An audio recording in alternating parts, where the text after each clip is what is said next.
Welcome back. Let's do question 3.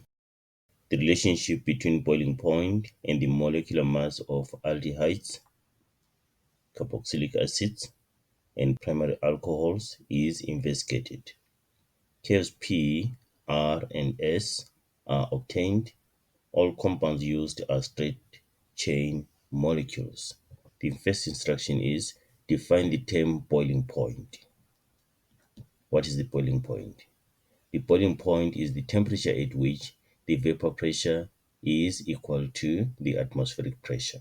Right, this is the temperature at which the vapor pressure of a substance equals atmospheric pressure. That's the boiling point. And then 3.2, write down the conclusion that can be made for curve P. Right, if you check curve P, for every molecular mass, it has the highest boiling point. Okay, one. And then the other thing, curve P is increasing. So it's an increasing graph, meaning that as the molecular mass increases, the boiling point increases. That's what we're observing, isn't it? We can write that down. We're going to do the explanation here, right? But now what are we observing? We're observing that as the molecular mass increases, the boiling point also increases. Curve P, if you check, for every molecular mass, it is the highest boiling point, right? For every molecular mass, it is the highest boiling point. We can explain this. As the molecular mass increases, the boiling point increases. Why? Because as the molecular mass increases, the intermolecular forces become stronger, isn't it? The intermolecular forces become stronger, right? And then now you need more energy to overwhelm the intermolecular forces. So that's why the boiling point increases as the molecular mass increases. For every molecular mass, it is the highest boiling point.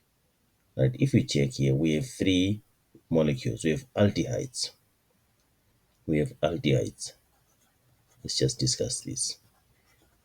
Aldehydes, and then we have carboxylic acids. Let me write alcohols first. Then we have alcohols, and then we have carboxylic acids. What type of intermolecular forces do the aldehydes have? These are the dipole-dipole forces. Let me just include this. Even other molecules or organic molecules that have dipole-dipole forces include the ketones, the esters, and the haloalkanes. These forces are formed by permanent dipoles. The molecules which are asymmetric. Remember, if you have such molecules, you have permanent dipoles which will form dipole-dipole forces, right? Alcohols have hydrogen bonding, and then carboxylic acids also have hydrogen bonding. But what is the difference between these two? Alcohols have only one side for hydrogen bonding. Carboxylic acids have two sides for hydrogen bonding. They form dimers. But I'm going to explain these two later. That's why carboxylic acids have higher boiling points than alcohols for a given molecular mass. Carboxylic acids will have a higher boiling point than alcohols. Because of what? Because of the dimers which are formed by the carboxylic acids. Carboxylic acids have what? Two sides for hydrogen bonding, whilst alcohols have only one side. The hydrogen bonding in carboxylic acids is stronger than that in alcohols, right? But I will explain this later. There are other forces that we usually talk about, the London forces. These are the forces we find in symmetric molecules, like the alkenes, alkynes. So those ones, they are formed by temporal dipoles because the electrons are evenly distributed in such molecules. So they form instantaneous dipoles, which are temporal. And then the forces which are formed by those molecules are not that strong. They are the weakest when you compare the intermolecular forces. Okay, we can conclude and say therefore curve P is for what? Is for carboxylic acids. So if you look at these intermolecular forces, we have London forces. Just know this, we have London forces which are weaker than dipole forces, which are weaker than hydrogen bonding. And then hydrogen bonding here will depend on the number of sides. In alcohols, we have one side. In carboxylic acids, we have two sides. So that's why carboxylic acids have what? A higher boiling point than alcohols for any given molecular mass. Right, so now we said we have aldehydes, carboxylic acids, and primary alcohols. These should be the aldehydes, and then these should be the primary alcohols. And then the last one with the highest boiling point for any given molecular mass should be the carboxylic acids. Question 3.3. Explain the answer to question 3.2 in terms of the structures of the compounds. We've covered that P should be the carboxylic acid. Why?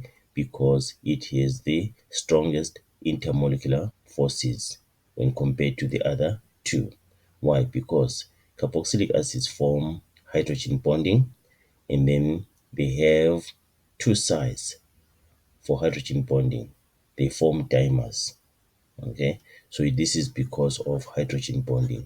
And then the other thing, although carboxylic acids have hydrogen bonding, and then even alcohols have hydrogen bonding, and aldehydes have dipole-dipole forces, London forces are still there. The London forces are still there. So as the molecular mass increases, the London forces increase.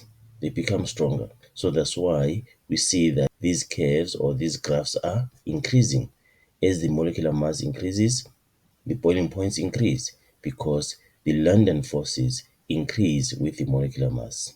Again, if the molecular mass increases, the chains become longer because these are formed from what? From straight chains. The chains become longer.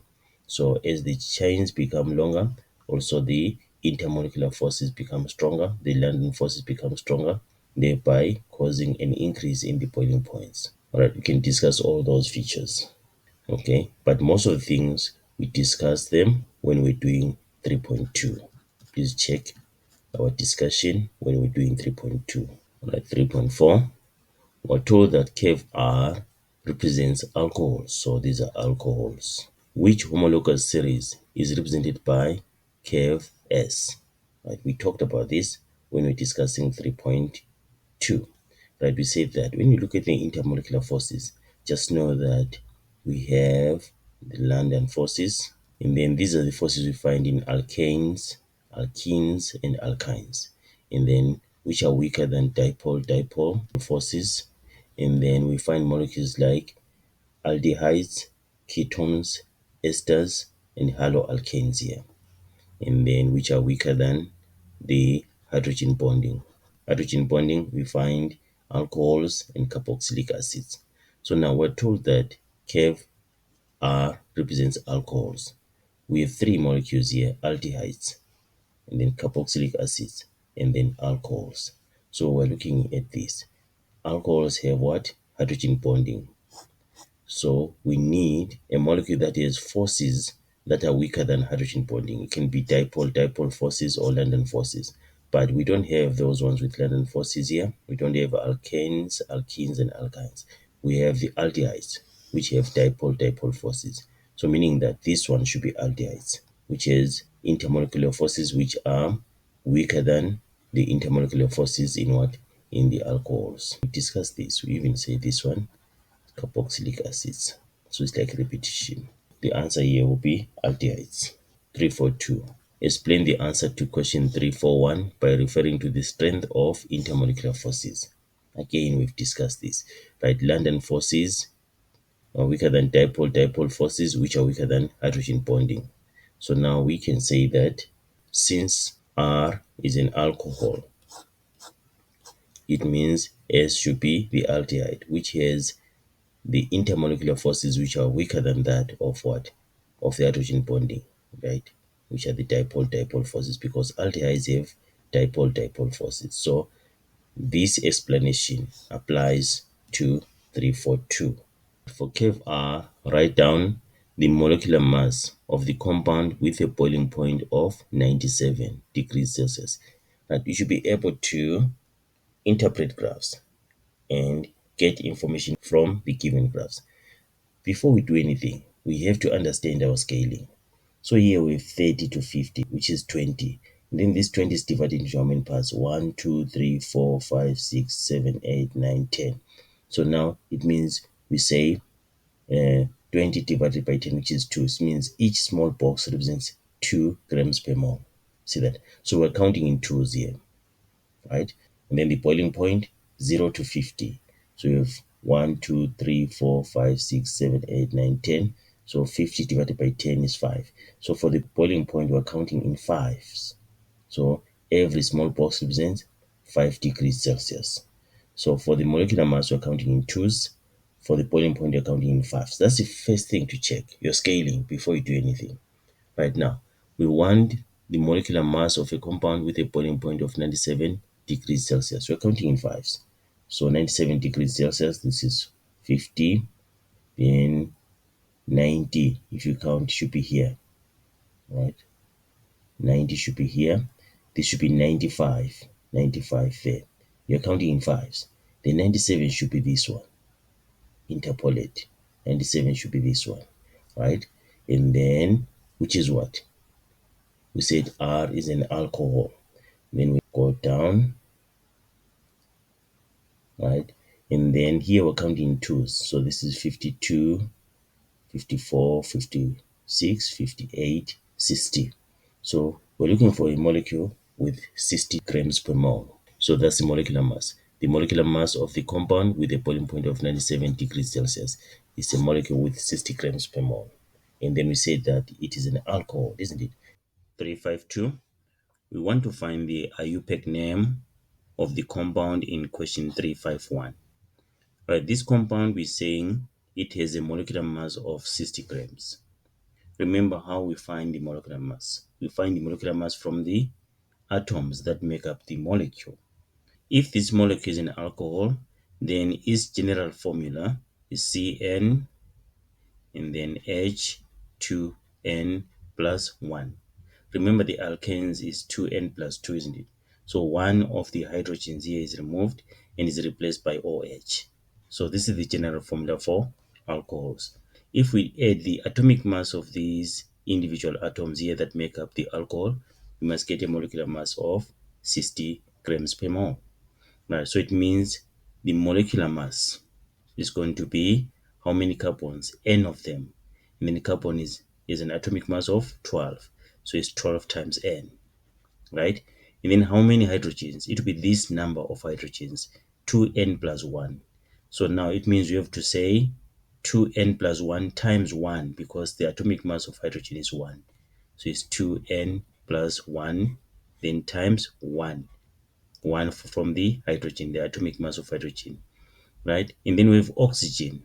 So what's the atomic mass of oxygen is 16. So it's 16 times 1, and then plus this hydrogen, which is plus 1. So if you add all these, we must get what? 60. So 60 grams per mole will be 12n plus, and then if you distribute 1 here, it doesn't change anything. It's 2n plus 1, then plus 16 plus 1. You can simplify this. What does it give us? It gives us 18. And then this one will give us what? 14n. So 60 is equal to 14n plus 18. 42 is equal to 14n. And then we divide by 14 on both sides of the equation. We get that n is equal to 3. Right. So we're looking for an alcohol with 3 carbons. Okay, so it's going to be 3 carbons, and then H, 2 times 3, that is 6, plus 1, that is 7, right? And then OH. If we draw the structural formula, it's going to be 1, 2, 3, right? With H, 1, 2, 3, 4, 5, 6, 7, okay, which is this part, and then the OH. You see, this is propanol. This is propanol. Two compounds A and B used in this investigation have a molecular mass of 74 grams per mole. So they have 74 grams per mole. So we can go straight to 74. We said here we're counting in twos. So this is 74. So let's draw a straight line. This is 74 grams per mole. And then we have two molecules here, which is this one and this one, right? And then A has a boiling point of 118 degrees Celsius. So let's check which one should be around 118 degrees Celsius. Should be here. We're counting 5, 5, 10, 15. Yes, should be A here. That is A. Okay, A. I'm just indicating, or let me write it here. This is A, and then obviously this should be B, 142 degrees Celsius. This should be B. This is 118 degrees Celsius, 142 degrees Celsius, right? Explain the difference in these boiling points by referring to the structures of these compounds. Oh, we've talked about this. We said that these are alcohols, these are carboxylic acids. Carboxylic acids. Both of them have what? Have hydrogen bonding, isn't it? Both of them have hydrogen bonding. But what is the difference? For alcohols, you only have one side for hydrogen bonding. Okay, let me use maybe methanol for this. So C and then COH like this. This is a methanol molecule, and then this is another methanol molecule. So here between these two, there's what? There's hydrogen bonding. There's only one side of hydrogen bonding here. But let's take, for example, ethanoic acid. Let's take, for example, ethanoic acid. So you have CH3 and then C. This is the, and then OH. Like, that is ethanoic acid, right? So what you're going to have, you have another molecule of ethanoic acid like this, and then there's hydrogen bonding there. There's hydrogen bonding there. There are two sides, and then we call these dimers. So carboxylic acids can form dimers or have two sides for hydrogen bonding. Hence, they have higher boiling points for a particular molecular mass. If you compare them, you compare alcohols and carboxylic acids of the same molecular mass, carboxylic acids will have a higher boiling point because of this.